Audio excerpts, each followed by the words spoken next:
এইটো হয় হয়। নমস্কাৰ সকলোকে। আজি খোৱা বোৱা উঠা দেৰি, আজি কামো ছুটি ল'লোঁ অলপ ঘৰৰ বিশেষ কামৰ কাৰণে। বাকী ঘৰৰ কাম আছে। হাই হেল্ল' নমস্কাৰ, মই দীপজ্যোতি বৰা, দীপজ্যোতি আছামিজ ব্লগ চাং এটা ভিডিঅ'লৈ আপোনালোকক ৰাতিপুৱাই পুৱাই স্বাগতম জনাইছোঁ। আৰু আজি মই এটা বিশেষ কামৰ কাৰণে অকণমান ঘৰতে ছুটি ল'লোঁ।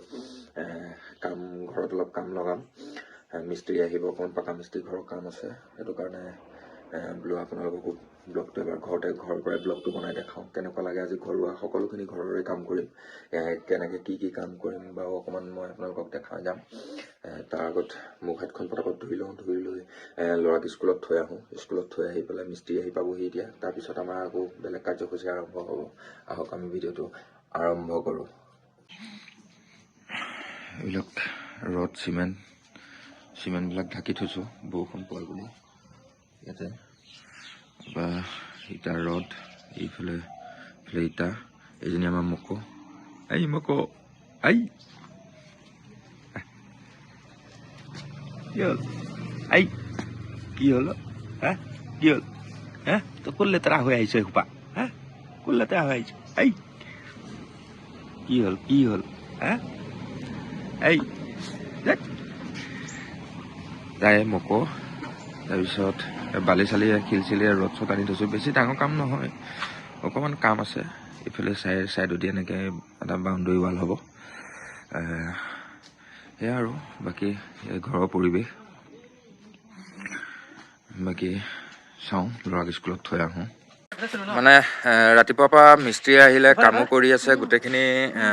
এই কামটো কৰাৰ লগে লগে আমাৰ কামখিনি আৰম্ভ হৈ গৈছে। সীমাবিলাক কাম কৰি আছে। এইটো আমাৰ শ'লমাৰী ভাইটি লগাই পেলাই গোটেই কামখিনি ইয়াত কৰাই আছোঁ। সীমাটো মানে এনেকৈ আমাৰ যাব এইফালেদি, আৰু মিস্ত্ৰী ৱাল চোৱাল হ'ব এইফালেদি। আমাৰ এনেকৈ ৱালটো এনেকৈ যাবগৈ। ইফালে যে দেখিছে এইখন ৱালখন যে আছে, তাৰ লগতে এনেকৈ আহিব।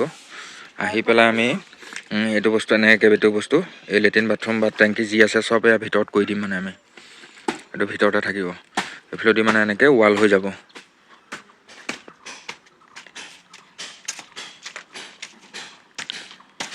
এনেকৈ এইখিনি জেগাৰ পৰা আমাৰ এনেকৈ ৱালটো হৈ যাব। এইখিনি জেগাৰ পৰা এনেকৈ আমাৰ এইটো ৱালটো এইৰকম এনেকৈ যাবগৈ। তামোল গছ কাটা যাব। এয়া এনেকৈ তামোল গছ গোটেইখিনি কাটা যাব। সূতা পুতিছে, এইফালেদি ৰছীডালত দি এনেকৈ ৱালখন এনেকৈ যাবগৈ, এনেকৈ গৈ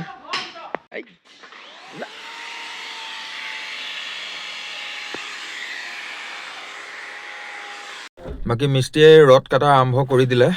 দুইজন মিস্ত্ৰী এতিয়া আহিছে। দুইজন মিস্ত্ৰীয়ে ৰড কাটা, ইয়াৰ কইল দি পেলাই খুঁটা বনোৱা কাম আৰম্ভ কৰি দিছে। আৰু কামবিলাক তেওঁলোকে সোনকালে কৰিব দিছোঁ। বোলো অলপ সোনকালে কামবিলাক আৰম্ভ।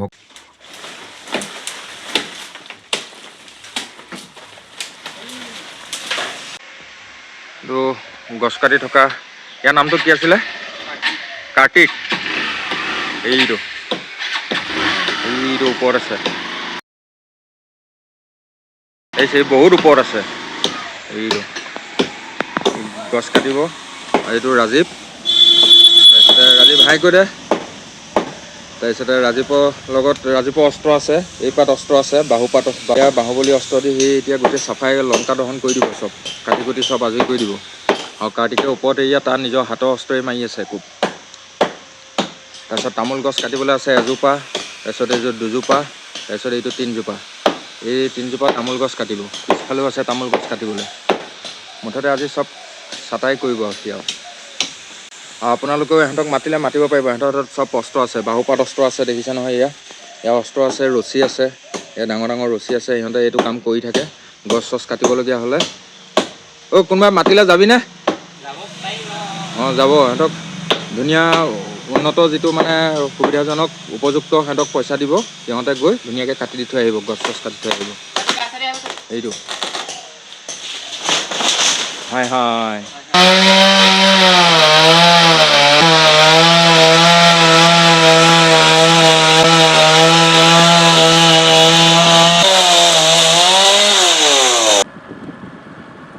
এটা গছ কাটি থকাৰ মাজতে বোলো ল'ৰাটোক স্কুলৰ পৰা লৈ আহোঁগৈ। ল'ৰাটোক স্কুলক অথনি থ'বলৈ যাব নোৱাৰিলোঁ, বোলো এতিয়াই গৈ লৈ আহোঁ। আমাৰ স্কুলখনলৈ পাৰ হ'বলৈ এইটোৱে ভয় লাগে। আপোনাৰ এইটো নেশ্যনেল হাইৱে হয় না, গাড়ী বহুত স্পীডত গাড়ী পাৰ হয়, মানে বহুত চাই চিতি ৰাস্তাটো পাৰ হ'ব লাগে। আমি ৰাস্তাটো পাৰ হওঁতে মানে বহুত ভয় লাগে আমাৰ, আৰু বিশেষকৈ ল'ৰা ছোৱালী লৈ পাৰ হোৱা কথাটো, কাৰণ কোনো অভাৰব্ৰিজ নাই বা কোনো ফুটব্ৰিজ নাই, তথাপিতো ৰাস্তাটোৰ মাজেৰে আমি ভয়াৱহেৰে এই ৰাস্তাটো পাৰ হওঁ। বহুত সাৱধানে পাৰ হওঁ চাই চিতি, তথাপিতো ৰখি সেই স্কুলৰ ভিতৰত সোমাই আহিলোঁ। স্কুলৰ ভিতৰৰ পৰা উলিয়াই তাক আনিলোঁ, সি আকৌ দোকানত সোমায়। দোকানত বোলে কি খাবি, সি আইচক্ৰীমহে খায়। এই ঠাণ্ডা বতৰ চাওকচোন বাৰু, ৰ'দটো ইমান দিয়াই নাই, সি আইচক্ৰীম খাবই। আইচক্ৰীম আকৌ 10 টকা 20 টকাও নাই। তাৰপৰা সেয়া কিনি কৰি লৈ আমি একেবাৰে ডাইৰেক্ট আহি নৈ বজাৰখন পালোঁ। এইয়া আমি টিকুক লগ পালোঁ। তাৰপিছতে বজাৰখনলৈ যাওঁ বুলি সোমাই আহিলোঁ। বজাৰখনতো বোলো কিবা এটা বজাৰ চাওঁ, তাতে বহুত বিভিন্ন ধৰণৰ বস্তু ইয়াতে উলিয়াই থয়। বজাৰখনত চাবলৈ পায়েই আপোনালোকে, আমাৰ নৈ এখন শ'লমাৰী বজাৰ, বহুত ডাঙৰ বজাৰ, সপ্তাহী বজাৰ, বৃহস্পতিবাৰ দেওবাৰ 2 দিন হয়। বজাৰ কৰিম বুলি সোমালোঁ। তাৰপৰা বজাৰত বিশেষ বস্তু তেনেকুৱা নাই ল'বলগীয়া, তথাপিতো ঘৰত মা চুপাৰী আৰু পাণ খায় মায়ে, সেইকাৰণে বোলো পাণ চুপাৰী অকণমান লওঁ। পাণ চুপাৰী লওঁ বুলি কওঁতেই বজাৰখনৰ পৰা ভিতৰৰ ফালেদি চবফালে ঘূৰিলোঁ অকণমান। ঘূৰি পকি আপোনাৰ এয়া চুপাৰী পাণ পাই গ'লোঁ। সেই চুপাৰী পাণ লওঁ। চুপাৰী পাণ লোৱাৰ পিছতহে ইয়াৰ পৰা ওলাম আৰু। 60 টকা দিয়কচোন 100।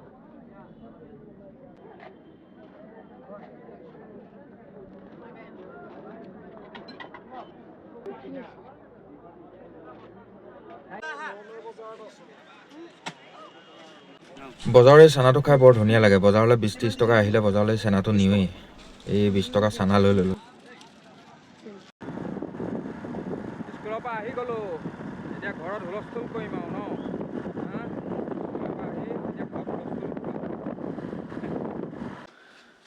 ঘৰৰ গছ চছ কাটি দিলোঁ যে, তাই দুখ কৰিছে মানে অকণমান। কি বুলি দুখ কৰিছে? গছজোপা কাটাৰ বাবেহে বেয়া পালোঁ, বাকী চব ভালেই পালোঁ। কোনজোপা গছ? শেৱালি ফুলজোপা মোৰচোন জড়িত হৈ আছিলে, পাত দেখি আছিল। গুৰিটো কাটা নাই নহয়, আগটোহে কাটিছোঁ। যিমানে যি নহওক, নেক্সট বাৰ ফুলিব নে নুফুলে? इसकी गारंटी मैं नहीं दे सकता। সেইটো অহা বছৰ ফুলিব। অহা বছৰ ফুলে যদি কোনো কথা নাই, যদি নুফুলে। তই শেৱালি ফুল খাৱ জানো? মই শেৱালি ফুল নাখাওঁ, কিন্তু গোন্ধটোতো লওঁ। अच्छा সেইটোৱে বেয়া পালোঁ। মানে তাইৰ গোন্ধটোৰ কাৰণে তাই সেইটো মানে অকণমান ইম'চনেল হৈছে বাৰু। যা হওক, অহা বছৰ আকৌ ফুলটো আনি পেলাই আমি আকৌ লগাব লাগিব। গছজোপা গুৰিটো কাটা নাই, ওপৰটো কাটি দিছোঁ যে। সেইটো বুজি দিব, উৰিম কিবা।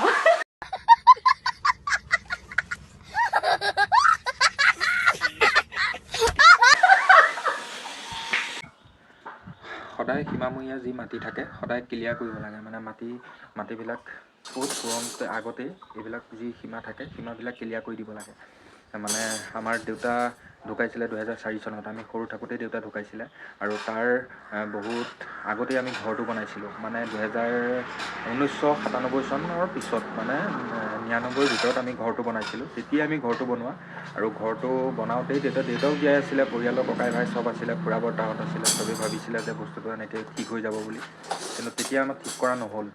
নোহোৱাৰ কাৰণে এই বস্তুবিলাক আমাৰ তেনেকেই থাকি গ'ল। কিন্তু এতিয়া মা আছে, কাৰণ আমি নেক্সট জেনেৰেশ্যনৰ কাৰণে আমি ঠিক কৰিব লাগিব। মায়ে আছে, মা মোৰ কাৰণে ঠিক কৰি দিলে, মই মোৰ ল'ৰাটোৰ কাৰণে ঠিক কৰিব লাগিব। আৰু সেইকাৰণে ভাবি মায়ে বোলে নাই, এইটো ছাইডটো ৱাল মাৰি দিওঁ। কাৰণ অকণমান মাটিৰ কাৰণে মানুহে কাজিয়া পেচাল কৰিবও নাপায়, আৰু মাটিতেই থাকিব। সা সম্পত্তি, ধন সম্পত্তি এইবিলাক চব তেনেকেই থাকিব, মানুহ মৰি যাব। সেইবিলাকৰ কাৰণে মানুহে লালসা কৰিব নাপায়, বা সেইবিলাকৰ ওপৰত মানুহে কাজিয়া কৰিব নাপায়, আৰু আজিৰ দিনত বিশেষ। গতিকে আমিও ভাবিলোঁ, আৰু কাজিয়া পেচালৰ কথা নাহে বাৰু, তথাপিতো নিজৰ সুৰক্ষিতৰ কাৰণে নিজৰ বস্তুটো আৰু নিজেই সীমাটো মাৰি ক্লিয়াৰ হোৱাটো ভাল। আৰু সেইকাৰণে ঘপককৈ আমি ষ্টেপটো হাতত ল'লোঁ। যে তেনেকুৱা মানে পইচা পাতি তেনেকুৱা যোগাৰো নাছিলে। মাও, দেউতা ডিফেন্সত আছিলে, আৰ্মি কৰিছিলে। মা সৰুকৈ পেঞ্চন এটা পাই থাকে, তাৰ ওপৰতে ঘৰখন, আৰু ময়ো চিভিলতে গাড়ী এখন চলাই পেলাই, বেলেগৰ গাড়ী এখন চলাই পেলাই মই 2 টকাই উপাৰ্জন কৰোঁ। আৰু তেনেকেই ঘৰতো মেচিন চলাওঁ, বা মোৰ মিছেছে হ'লেও মেচিনটো চলায়, বা মই হ'লেও মেচিনটো চলাওঁ। তেনেকৈ আমি 2 পইচা মানে ইনকম কৰি পেলাই ঘৰখন চলি আছোঁ। কিন্তু কথাটো হ'ল, হাতত তেনেকুৱা পইচা নাই। ঘৰত সৰু কাম এটা কৰিবলৈ বুলিলে কিমান টকা লাগে সেইটো আপোনালোকেও জানে। ইটাৰ দাম কিমান, ৰডৰ দাম কিমান, বালিৰ কিমান দাম, চিপছৰ পৰা ধৰি বহুত দাম বাঢ়ি গ'ল। গতিকে সৰুকৈ হাতত ল'লোঁ যেতিয়া কামটো কৰি পেলাওঁ, আৰু তেনেকৈয়ে গোটেই বস্তুখিনি আমি কৰিলোঁ। আৰু এতিয়া সীমাটো আজি চাই দিলে আমাৰ মোৰ যিজন 2 নম্বৰ বৰদেউতা আছে, বৰদেউতাক মাতি সীমাটো, আৰু ওচৰৰ বৰদেউতা আছে কাষৰ ঘৰৰ, সেই বৰদেউতাকো মাতিলোঁ। আমাৰ বৰদেউতাও থাকিল আৰু পৰিয়ালৰ দাদাজনক মাতিলোঁ। দাদাজনো আহি পেলাই গোটেইখিনি চাই দিলে। সীমাটো আমি আজি মাৰিলোঁ, আৰু অকণ পিছতে আমি খুটা চুটা পুতিম। মিস্ত্ৰীয়ে কাম কৰি আছে বৰ্তমান, ৰদ চদ কটা এইবিলাকৰ কাম কৰি আছে। তাৰপিছতে আমি আৰু এজন মানুহ সেই সীমাটোৰ জেগাত জংঘল হৈ আছিলে, সেইবিলাক মানে আমাৰ জাবৰ জোঁথৰ পেলোৱা জেগা, সেইবিলাক চাফা তাফা কৰি আছে। মাটিও পেলাম কাইলৈ। গতিকে সেইখিনি গোটেইখিনি ক্লিয়াৰ কৰিম আৰু সদ্যহতে। সেই কথাটোহে ক'ব ওলালোঁ যে মানুহ, ধন সম্পত্তি, মাটিতেই থাকিব, ধন সম্পত্তিতে থাকিব। মানুহৰ মৃত্যু হোৱাৰ পিছত সেইবিলাকৰ কোনো ভেলু নাই। গতিকে আমি নিজেই মানে খোৱা কামোৰা কৰি এনেকৈ কৰি আছোঁ। আৰু মই মানে এতিয়া গেঞ্জি পিন্ধি আছোঁ বৰ্তমান। মানে ল'ৰাক স্কুলৰ পৰা আনি কৰি লৈ এতিয়া মিস্ত্ৰীৰ লগত এইবিলাকত অলপ লেতেৰা কাম চামৰবিলাকত সিহঁতৰ লগত লাগি থাকিবলগীয়া হৈছে। সেইটো কাৰণে আৰু আপোনালোকে বাৰু সঁচাকৈ ভিডিঅ'বিলাক চাই আছেনে, আৰু ভিডিঅ'বিলাক চাই কেনেকুৱা পায় আপোনালোকৰ ফালৰ পৰা অকণমান কমেণ্ট এটা দিব। কাৰণ কমেণ্টটো দিলে ভাল হ'লেও বেয়া হ'লেও মোৰ কিছু সহায় হয়। যদি কিবা বেয়াও হয় তেতিয়া মই ভিডিঅ'বিলাক আৰু অলপ ইমপ্ৰুভ কৰিবলৈ মোৰ সুবিধা হয়। কাৰণ ভিডিঅ'বিলাকত চাওক, মই খুব অন্য নিচিনাকৈ এডিটিং কৰি বা খুব থেউকি লগাই কথা কোৱাৰ তেনেকুৱা ষ্টাইল বা তেনেকুৱা মোৰ হেৰি নাই, কাৰণ মই নাজানো। কিন্তু যিখিনি কওঁ কওঁ, আৰু মুখত যিখিনি আহে সেইখিনিকে মই কৈ দিওঁ, আৰু সেইখিনিকে কৈ মই ভিডিঅ'টো যেনে তেনে বনাই আছোঁ। আৰু এই ছ'চিয়েল মিডিয়া দুুনীয়াখনত মই কাম কৰিবৰ কাৰণে অকণমান ওলাই আহিছোঁ। গতিকে ভুল ভ্ৰান্তি হ'লে আপোনালোকে ক্ষমা কৰিব। কিবা বেয়া হ'লেও আপোনালোকে ক'ব যে ভাইটি তোমাৰ ভাইটি বা দাদা তোমাৰ এই অকণমান এইখিনি জেগাত কথা কোৱা লাইনটো ভুল হৈছে, বা তুমি এইটো ভুল কথা কৈছা, বা এইটো শুদ্ধ কৰি ল'বা। তেনেকুৱা কণ্ট্ৰভাৰ্চি কৰিব নালাগে বা বিতৰ্কিত নহয়। আৰু বিতৰ্কিত মন্তব্য মই নকৰোঁ বা ক'ব নাযাওঁ, কাৰণ ছ'চিয়েল মিডিয়াখনততো বহুত কিবা কিবি হৈ থাকে, আপোনালোকে নিজেও জানে। গতিকে মই মোৰ সংসাৰখনক লৈ বৰ্তমান ব্যস্ত আছোঁ। আৰু আপোনালোকে জানে যে মই চিভিলতে সেই গাড়ী এখন চলাই পেলাই নিজৰ উপাৰ্জনৰ পথটো মই নিজে কৰি আছোঁ। আগতে অকণমান ব্যৱসায় আছিলে, ব্যৱসায় কৰা লাইনৰ মানুহ মই তেনেকুৱা নহয়ও, কিন্তু ব্যৱসায়টো কৰি পেলাই মই বেছি দিন চলিব নোৱাৰিলোঁ। খুব বেছি 8-10 বছৰ ব্যৱসায় এটা কৰিলোঁ। কৰি মেলি পেলাই মোৰ সেইখিনি ব্যৱসায় গোটেইখিনি গুচি গ'ল হাতৰ পৰা। এতিয়া মই সেই গাড়ীখনকে চলাই পেলাই নিজৰ উপাৰ্জনৰ পথটো চলাই আছোঁ। আৰু ছ'চিয়েল মিডিয়াত আপোনালোকৰ লগত সঘনাই মই দেখা দেখি হৈ আছোঁ। ইয়াতে কাম বন কৰি পেলাই অকণমান আগবাঢ়ি যোৱাৰ মই পথটো বাছি লৈছোঁ লাহে লাহে, চলিও আছোঁ তেনেকৈ। কিবা ভুল ভ্ৰান্তি হ'লে আপোনালোকে কৈ দিব মোক। আৰু সেয়াই আৰু আজি ঘৰৰ কাম অকণমান লৈ ঘৰতে থাকিম যেতিয়া বোলো কিনো কৰিম, গতিকে ঘৰৰ কাম ঘৰৰ পৰাই ব্লগ এটা বনাই দিওঁ, সেইবুলি ভাবিয়েই মই কামখিনিও কৰি আছোঁ, আপোনালোককো দেখাই দিলোঁ।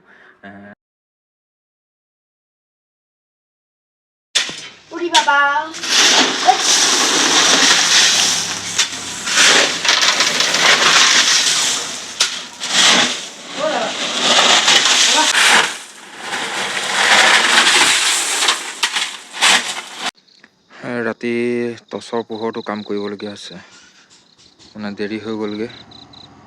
এতিয়া এই খুটা পুতিব লাগিব। এইটো খুটা আনি থোৱা আছে, উপায় নাই আৰু কি কৰিম। এটা খুটা এইটো পুতিব আছে, এইটো খুটা জাম দিব।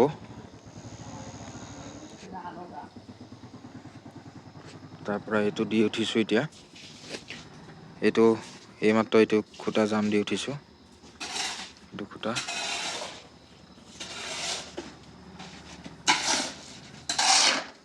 মছলা বনাই আছে।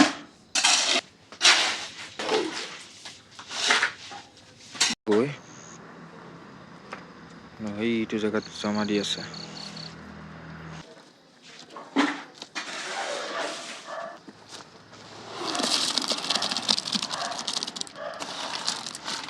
দিনত মানে আমাৰ সময় নহ'লগৈ খুটা জাম দিবলৈ, সেইকাৰণে এতিয়া ৰাতিৰ ভিতৰতে এইটো খুটা জাম দি থৈ দিছোঁ। এতিয়া কালি আকৌ কাম কৰিব পাৰিব। ফাইনেলি কাম খতম কৰি পেলাই এতিয়াহে জাষ্ট গা পা ধুই ভিতৰত বহিছোঁ। আৰু কামখিনি সেইখিনিয়ে আছিলে। কেনেকুৱা পালে এবাৰ কমেণ্ট কৰি জনাব, চাব। আৰু সিমানেই আৰু কাম, আৰু বাকীটো কাম চলিয়ে থাকিব। তাৰ মাজত আজিলৈ ইমানতে সমাপ্ত কৰিছোঁ। আগন্তুক নতুন ভিডিঅ'ৰ আশাৰে নতুন এটা ভিডিঅ' খুব সোনকালে দি আছোঁ। আৰু আজিলৈ ভিডিঅ'টো ইমানটা সমাপ্ত কৰিছোঁ। ধন্যবাদ।